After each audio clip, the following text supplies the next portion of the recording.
The Naive Theater of the Air presents Rewired by Matthew Broyles.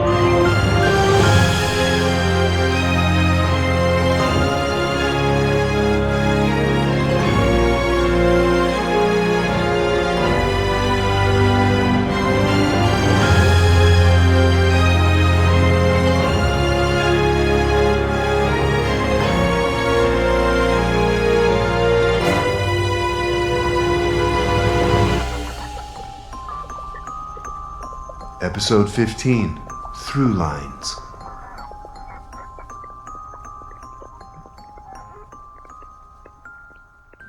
Levi Haley could remember a time when he did not carry a watch. No one did when he was a young commander. The time and everything else could be accessed by a single mobile device. But the years had ravaged his trust in electronics. Clockwork held no secret threats, only its appointed function. He liked that. Pulling out his vintage pocket watch, he drew a breath. Within half a minute, he would have to trust that Cutler had disabled the wired border cameras. If he hadn't, well, that was another route to the outside lost. The seconds ticked down, inexorably, until at last he closed the watch and gave a signal to Lieutenant Graham. She took 2 squads who fanned out into the woods. Haley would know fairly quickly if the VEF hadn't given up their posts. He listened for the sounds of resistance, and after a few moments had gone by, released the breath he had been holding. No shenanigans, at least not yet. Presently, Graham appeared through the trees. All clear, sir. Any sign of traps? We did a sweep through the entry corridor. No devices that we could detect, sir. Then lead on. The march to the meeting point at the southeast camera was short. It didn't take long for Cutler's familiar rangy outline and those of his charges to become visible. 2 women, one stout with spiky gray blonde hair, the other young, her twitching hands unsure what to do with themselves. Haley noticed the older one kept her hand on what was surely a sidearm. Probably VEF like Selden. He would keep his eye on her. Cutler was Cutler. With Graham's squad moving in, he dropped his alert stance and leaned indifferently on a tree. The big brass man was shaking. Cutler? He approached the older woman, who had pushed her pistol down into her pocket, and now assumed an official sort of stance, straight-backed and formal. The younger woman looked on with a gaze of muted fear. Colonel Levi Haley, commander of the Republic of Texas Army. Dr. Romana Vinson, former assistant to Dr. James Barrett. Former? I'm a freelancer now. Plenty of time to explain that later. Allow me to introduce Miss Nina Golding. She's a patient of mine. Very nice to meet you, sir. And you, Miss Golding. Assuming she was the seer of the pair, he wondered what it was she saw at that moment. He saw no dampening field amulet, but those could take any form. If she was cognizant of any gray leech monster on his shoulder, she didn't show it. No offense to your capable soldiers, Colonel, but my official business will have to wait until we were somewhere more private. I couldn't agree more. Priority number 1 is to get you out of here. Stay next to me. The troops will make a hole for us down to the gate. They began walking, but were suddenly pulled up short. Nina had stopped. Excuse me for just one moment, Colonel, sir. Abruptly, she ran back to where Cutler was still standing up against a tree. She leapt at him with a giant hug, startling him and amusing Haley to no end. Thank you. You take care of yourself. Remember what I said. The young woman nodded and ran back to Haley's side. Sorry. No problem at all. He cast a look up at Cutler, who shot him a middle-fingered salute. Haley returned it, and they departed. Nothing had changed in the woods on the walk back, but Levine was jittery. Haley knew they were still targets, but there was a certain amount of relief that the VEF had at least cleared out long enough for them to make the transfer. Whatever happened from here on out, this seer at least was out of wired territory. Sorry I had to come in February. Texas really is prettier in the spring. So's New York. Personally, I'm looking forward to a shorter winter. It really is a pleasure to meet you, Colonel. The rewired world would be much poorer without everything you've done. I just try to do what's right. Thankfully, there are people like Chairman Horowitz who stood up at the same time we did. Yes, courage is one thing our republics have in common. Have you spoken to the new chairman yet? I'm not a head of state, so I don't get those invites. But I'm sure the Governor's Council has been in contact. It's interesting, your model of decentralized government. Interesting is one word for it. Honestly, I steer as clear of those weeds as I can. My duties are fairly simple, and I like it that way. From what I've seen today, some days are simpler than others. I'm going to make a leap here and assume you're allied with the Vorn Elimination Front. I am. I've seen a lot of things in the lab. I'm sure you have. I suspect we'll all see plenty more soon. You'll have the opportunity to meet with representatives of the local VEF chapters. However, as I'm sure you're aware, there are some legal constraints we must work within first. Some of our more colorful citizens have a tendency to overlook the regulations when they get a bit excited. Something funny? Sorry. Rules and regs. That's what Ricky said about you. Did he now? Well, he would know. Doesn't get much more colorful than Ricky Cutler. Still, I have to admit, he saved our bacon more times than I can count. Ornery bastard. She grinned. The old man was plenty ornery. No wonder he had clashed with Ricky. She turned her attention to the passing scenery. It was a ghost town. Crumbling wooden barracks slowly gave themselves back to nature, and barbed wire rusted in front of long-abandoned munitions plants. How long was all this empty? Fort Walters was deactivated in 1973. Started out as Camp Walters in 1925, got upgraded to a fort during the Cold War. No telling how many soldiers it turned out. Kind of sad, really, to see it like this. A lot of men were changed forever here. The old colonel was more philosophical than she had anticipated. But then he'd have to be, or he would never have broken ranks during the reclamation. She decided now was probably not the best time to ask him for war stories. His other officers still looked nervous, and the formation around them was clearly on alert. Eventually, a gate came into view as the trees cleared.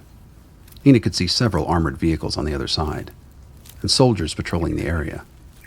Vinson's tension had eased slightly. They were going to make it. The shots came from somewhere on their right. One of the officers flanking Haley went down. The colonel and another officer rushed in, crouching in a defensive position around Nina and Vinson. The outer formation of soldiers tightened around them. Haley bellowed orders as gunfire erupted outward on all sides, peeling the trees and branches and bark. Nina huddled behind a female officer who took the young woman's weight against her as if it were nothing. Vinson fumbled with her pistol, afraid to fire in the midst of all the troops.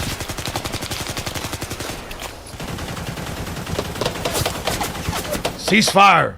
The soldiers spread out, moving towards the immobile bodies of those caught in their fire. Nina saw Haley stagger upright and rush to the twisting body of the fallen officer, a thin man slightly younger than the colonel. Medic! Haley held Levine's head upright. A bullet had pierced part of the major's throat. He was bleeding profusely. A medic rushed forward from one of the trucks with a first aid kit. Nina and Vinson came cautiously to their feet. No one could have survived the apocalyptic hail of bullets that had just burst from all around them. In the distance, they could see black-clad bodies lying dead, kicked for good measure by the soldiers. Nina turned her attention to Haley and the fallen officer. God damn it, Levine. God damn those VEF sons of bitches. The major's throat had been pierced. The bleeding was hard to stanch. Still, he was clearly trying to speak. Save your energy. We've got you covered. The major shook his head. He began an arrhythmic tapping on the colonel's arm. Morse code. Haley followed it carefully. I knew it would end like this. End nothing. We're gonna get this tied up and you're going to the hospital. Colonel, he's bleeding from the leg as well. With the blood spouting from Levine's neck, Haley hadn't seen the lower injury. He held the makeshift tourniquet on the major's throat while the medic examined the leg wound. Levine winced at the probing below, and continued his tapping missive on the colonel's arm. Don't let VEF get ahead of you. Word to council. Assault on senior army officer. Serious offense. Jesus Christ, Levine, this is not my priority right now. Has to be. Everything changes now. All bigger than me. Bullshit. There wouldn't be a goddamn Republic of Texas without you, and you know it. I'm the name on the door, but you're the brains of the operation. Always have been. The medic applied pressure to the wound. Haley began to sweat profusely. The major was not doing well. Holy shit, Levine. I'm so sorry. The faint Morse returned in spite of the pain. I'm not. No one else could have made me turn my back on the world. Levine forced his failing eyes up to Haley's face. The two men had been friends for so long, but as career army men, they were not prone to expressing heartfelt emotions. The wistful look on the major's face now was foreign to the colonel. Something inside of him tightened. He'd always known, of course, that Levine was gay. But suddenly it occurred to him that he had never actually seen the major express any overt interest in a particular man. Part of him shrank at the idea that all this time he had been holding out for him. Levine spotted the thought immediately, and through the fog of agony, almost seemed to laugh. He tapped again. Not my type, sir. No offense. For fuck's sake, Kurt, you can call me Levi. No, sir. I can't. Not in this life. Another jab of pain hit him, and his eyes turned inward to fight it. The medic had dressed the wound, and Haley helped the major get on the stretcher. En route to the truck, he saw Horton and his buddy handcuffed in the back of another vehicle. It took every ounce of restraint in his body not to shoot the bastard right there and then. He called Graham over. Do not let either of those assholes talk to anybody other than you for any reason until I get there. No other human contact whatsoever, and I mean zero. Yes, sir. Going right into the hole. They'll be there till you're ready for them. And the same goes for our travelers. Make them as comfortable as possible, but no contact with anyone but you until advised otherwise. And bring in a company to defend this passage. We have 2 more people en route. I have this, sir. Major Levine needs you. Haley nodded and turned back towards the truck carrying his fallen comrade. He jumped in the back and ordered the driver to take him to the local hospital. The truck bumped as Haley belatedly strapped himself in. The major looked worse. His color was draining too quickly. However, he managed to keep his eyes on the colonel. Haley took his hand. The hell's wrong with people, Levine? The question was directed as much to the universe as it was to the major. Neither of them had any idea what was going on. Not really. Yet they had both risked their lives for it. But that was the army, the colonel reflected. That was the life they had chosen, so long ago. You think you know what you're fighting for. Then things change. Again and again. Haley struggled to keep up with his thoughts, to keep his attention on this moment. The one that would only happen once. The one where he lost his best friend. Levine's grip on consciousness was faltering. Haley had dropped all pretense that everything was going to be okay. He owed Levine that. He owed him a lot more besides. He kept his eyes on his friend, his brother, his son, his heir apparent up until now. For the first time in years, Haley allowed a tear to fall. He wasn't made of stone. He'd seen so many men die. This was one too many. The major's eyes closed, and his breath grew ragged. Still, Haley kept hold of his hand. Faintly, he felt it. A quiet, arrhythmic tap. So vague he would have thought it was random, until he made out the letters. Tell Callie. Tell her I tried. Haley couldn't take it. No more clues, no more mysteries, not now. God damn it, Levine. The major's hand grew still, as he drew his very last breaths on Earth.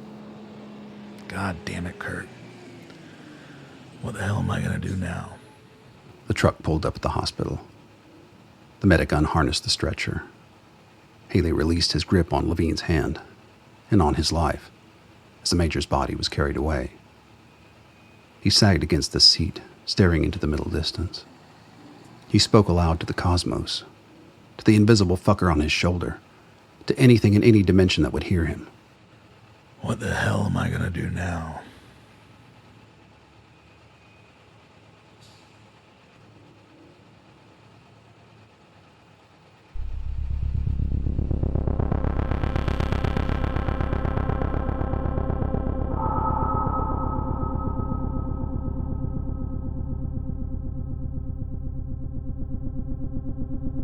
There was someone else in the house.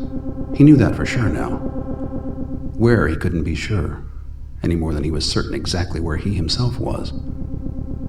The light outside the high windows was dim, just enough to see by. There it was again, a door closing. A door in particular. The one he had been looking for. He recognized the sound. But where? He passed through other rooms, this one long and vast, half filled with an enormous dining table, all its places empty. Rushing to the other end, he found himself in the hallway again. The door he sought was right here, had been for years. But he could not find it. Another step, and his visage reflected on the surface of a glass picture frame.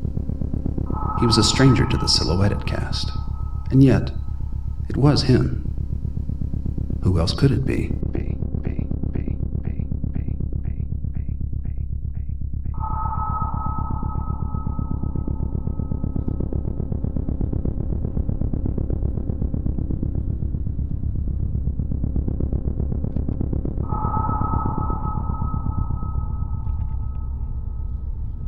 Gabriella knew that in wintertime the days were shorter.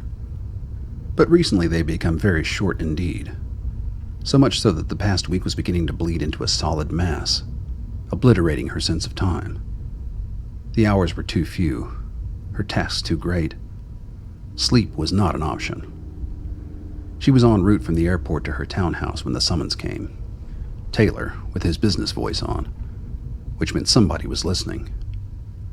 In her position, Gabriella was of course aware that she was under surveillance of some sort at all times. But there were levels. The urgency in Taylor's voice put her on notice that she, him, or both of them had been bumped up at least one level. Gabriella thought back to the call she'd made to Javier from the airplane. Like all of her communications, it contained no overt or extraneous information.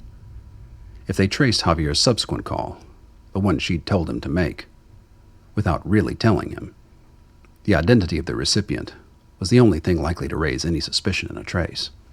Or rather, the location of said recipient. Still, there was nothing for it. The agent had to be sent back to the line. She had sped Vinson to higher gear for a reason. If there was a price to pay, it wouldn't be the first time. Omelets, broken eggs, and the like. She hit the gas, her mind retreading the events of the last few hours, until she pulled up in her choice parking spot at the NSA office building. Taylor's assistant buzzed her into his office, and she was not surprised to see one of the guest chairs occupied by Defense Secretary Lawrence Wendell.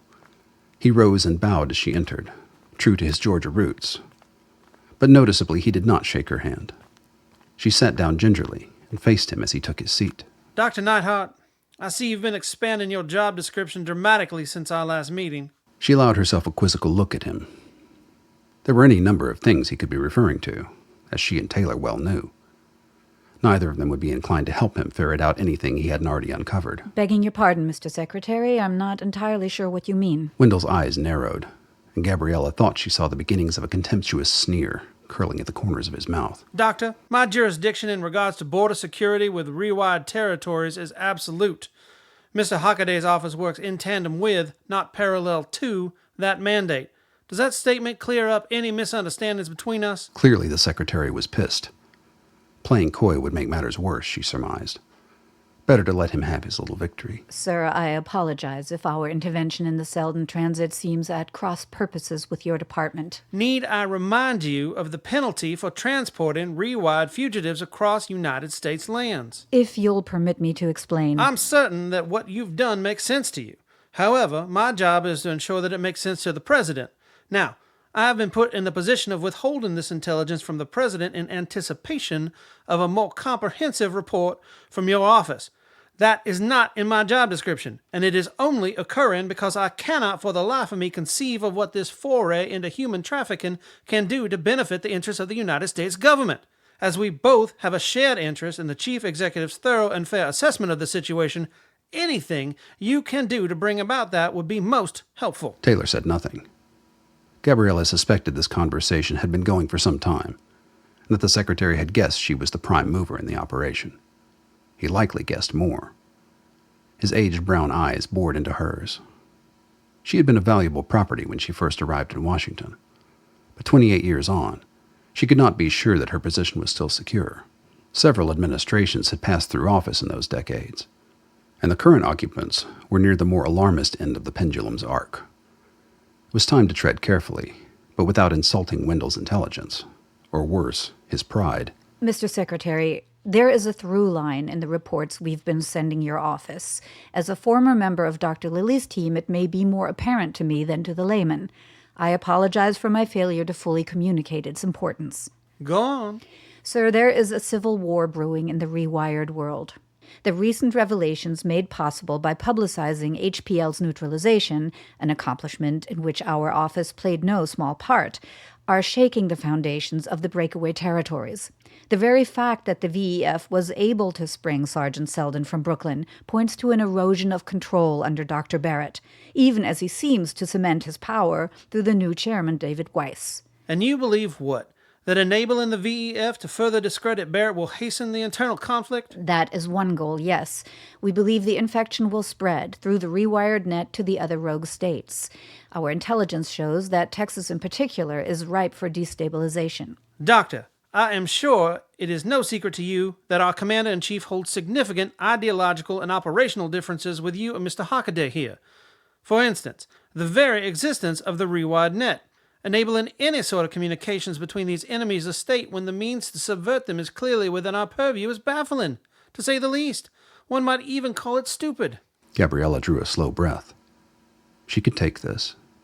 She had taken much worse, and arguing now could make worse happen very quickly. However, in keeping with the previous administration's stance on intelligence gathering, we have thus far defaulted to the position that 28 years of relative peace is worth a few strays now and then.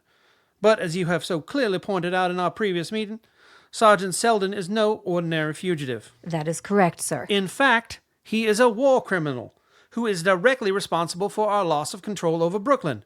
You may never have met the families of the soldiers who died attempting to defend that bunker, but I have, Dr. Neithardt. One of those men's sons now serves in the United States Army under my command. Now, if I remember correctly, and do correct me, Mr. Hockaday, if I am mistaken, the last conversation we had on the topic of Sergeant Selden was clearly aimed at a live capture. Is that your recollection as well, Doctor? Yes, Mr. Secretary. There is a very clear reason why live capture was the focus of that discussion. Perhaps it has become evident to you in the past few seconds, despite evading your perception over the past week. I understand that you want Sergeant Selden put on trial. However, we must consider the bigger picture. Doctor, there is no picture in which these renegade territories do not collapse into anarchy and come crawling back to the United States. We have known this to be the inevitable course of events for many years now. However, it is just possible that I overestimated when I believed that you had a firm grasp on that notion. I assure you that error has been rectified. Gabriella held back her initial retort and edited it. Sir, with respect, the end of the diaspora has been 5 years away for the past 28 years. My job, as I understand it, is to turn that prediction into a reality. 28 years, yes. And for most of those, you've been working on the problem. One might draw a through line there as well. Secretary, our reports are clear. The likelihood of rewired government instability is at a record high. Pair that with a high-profile rogue seer in the hands of the VEF, and you have the spark to blow the entire structure sky high. At this rate, we're talking months, not years. But if Selden goes on trial, the rewired world gets a spark of solidarity, and our momentum may be lost. I made a judgment call on this, and I stand by it. I'll tell the president myself if you want. Wendell was silent for a moment. Gabriella could see the wheels turning. The fight between pride and prudence. There were institutional considerations being weighed as well, she knew. Victory along her course would be a victory for the NSA, whereas Selden's capture and trial would clearly be cause for Defense Department crowing, even if, as she suspected, it would hold off rewired instability as the news spread. Whether that was of more interest to the Secretary than burnishing his own portfolio remained to be seen. She could feel Taylor's tension across the desk. The die was cast now. His fate would be the same as hers. I find it interesting that the transit of Dr. Romana, Vinson, and her companion has not been mentioned, nor the activation of Agent John M. Shadler in the aid of their flight from Memphis. I am left to conclude that this omission is intentional. Of course not. Selden and the girl are both seers. The aim of both interventions is the same. I have no doubt of that. Nonetheless, I am putting this operation back on track. Dr. Lilly has a fresh seer in hand, rendering Sergeant Selden moot. Hardly moot, sir. His involvement in the VEF has a massive public impact. Indeed it does, Doctor. And we will do our best to amplify that affiliation during his trial. The line is closing. Based on my discussion with Agent Shadler, Selden is likely headed for a breach point somewhere northeast of Mineral Wells. My troops are en route now. The doctor hid her surprise. Wendell had probably spoken with Shadler before Javier had. She couldn't be sure what instructions the Secretary had given him, or whose he would follow. In any case, her control over the situation was slipping. She smiled and inclined her head deferentially. Of course. Please let me know if you or the President need anything from me. Yes, I'm sure we will. With that, he rose to leave. Gabriella and Taylor rose with him, staying fixed by their chairs. As the door closed behind the Secretary, they shared a silent moment of shock. There was always the possibility that their alterations in the plan would come to light, but Gabriella had counted on that moment happening well after the chain reaction of Selden's arrival in Texas had been set in motion. She had been careful. Mostly. Until she grew fearful of leaving matters in the hands of the VEF. The trip to Memphis had been risky. She hated to admit that she got a charge out of that risk. Just like the woman in the mirror, insisted that she smile at the cameras and fuck Taylor right then and there on his desk. With effort, she cast the thought aside. It was just possible that Gabriella Neithardt might be less bulletproof than she felt. As it was, the cards were now dealt. Selden would either make it or he wouldn't. Either way, there was work still to do. She raised an eyebrow at Taylor and swept out of the office without a word. The next thoughts to issue from her would be in the voice of a Hania, and the net would tremble.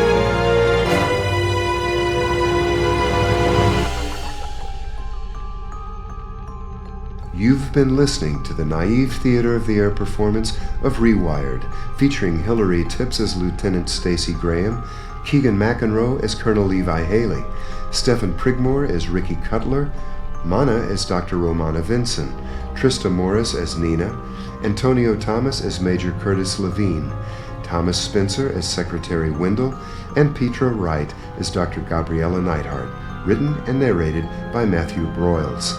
Theme music by Paul Shapira. I'm Little Jack Melody. Tune in next time for episode 16, Here Be Dragons.